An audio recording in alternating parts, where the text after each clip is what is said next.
तरक्की नहीं हो रही है, प्रमोशन नहीं हो रही, नजर बद के शदीद तरीन बदअसरात। अस्सलाम वालेकुम नाजरीन, कुछ ऐसी भी तो दुआ हो इस रद्द बला की जो मेरे पीछे पड़ गई है।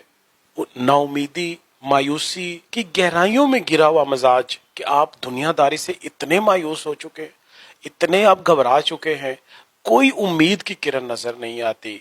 तो ऐसे में मुझे तो नजर आते हैं सैयद मोहम्मद अली जंजानी साहब, जो आपको कोई ऐसा वजीफा बताएं जिसमें कोई उम्मीद की किरण नजर आ जाए। बहुत शुक्रिया बुखारी साहब आपका। खुशबख्ती को दावत देनी हो, मुसीबत को दफन करना हो, दस्ते गैब से कोई ऐसा मौजज़ाती अमल हो जाए, कोई ऐसा मौजज़ाती काम हो जाए कि आपको नज़र आ रहा हो कि अब तमाम दरवाजे बंद हो चुके हैं और एक तवील अरसे से हम अपनी ज़िंदगी में आने वाली आजमाइश या जो भी कशमकश चल रही है उससे हम नहीं निकल पा रहे हैं। तो आज एक ऐसा मुजरब अमल जो है वो मैं बताऊंगा, लेकिन इसको करना होता है कि काली मिर्च आप लेके, ब्लैक पेपर आप लेकर उसके 8 दाने आपने लेने, 8 दाने, और हर एक दाने के ऊपर आपने 14 दफ़ा पहले दुरूद पाक पढ़ेंगे। फिर उसके बाद 3 दफ़ा आप बोलेंगे या कहारो या कहारो या कहारो, अल्लाह का नाम है। उसके बाद आप कहेंगे बेहक के ला इलाहा इल्लल्लाहु मुहम्मदुर रसूलुल्लाह, और एंड में आप पढ़ेंगे 14 दफ़ा दुरूद पाक। फिर यही अमल आपने रिपीट करना है दूसरे दाने के ऊपर भी, कि 8 दानों के ऊपर अलग अलग से 3 दफ़ा या कहारो, बेहक के ला इलाहा इल्लल्लाहु मुहम्मदुर रसूलुल्लाह पढ़ के अव्वल आखिर 14 दफ़ा दुरूद पाक के साथ इन 8 दानों को आपने इकट्ठा करना है और इसको मट्टी में कहीं पे भी आपने दफना देना है।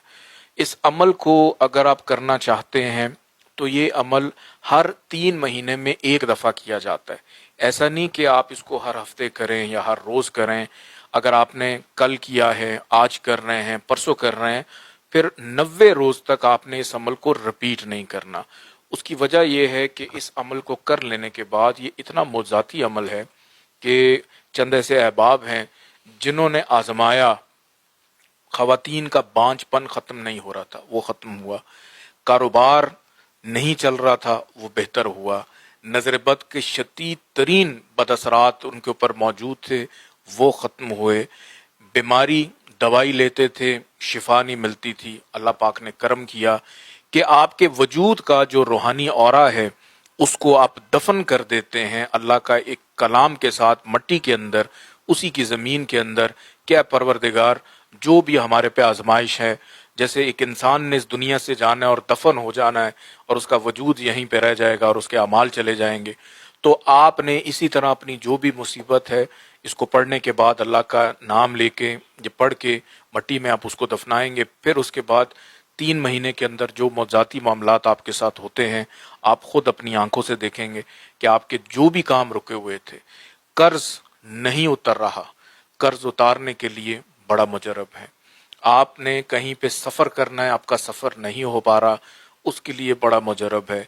आपकी नौकरी, सिफारिश कबूल नहीं हो रही है, तरक्की नहीं हो रही है, प्रमोशन नहीं हो रही, गर्ज के इस दुनिया में मौजूद रहने के लिए जो भी काम है और वो एक जगह पे आके रुक गया है, अल्लाह के हुक्म से, अल्लाह के सिफाती नाम से, उसकी बरकतों से, जनाब रसूल खुदा हज़रत मोहम्मद मुस्तफ़ा सल्लल्लाहु अलैहि वसल्लम का इकरार कर लेने से चीज़ें आपकी बेहतर होना शुरू हो जाती हैं। और आप खुद देखेंगे, दुआएं हैं कि अल्लाह पाक उन सब लोगों के लिए आसानियाँ पैदा करे जो भी ये अमल करें। बहुत शुक्रिया जी नाजरीन, सैयद मोहम्मद अली जंजानी साहब ने आपको मायूसियों से और काली गहराइयों से, मायूसियत की वो काली गहराइयां जहां आपको रोशनी नजर नहीं आती, यकीनन इस वजीफे से आपको उम्मीद की वो किरणें जागेंगी, क्योंकि कलाम इलाही में बहुत ताकत है।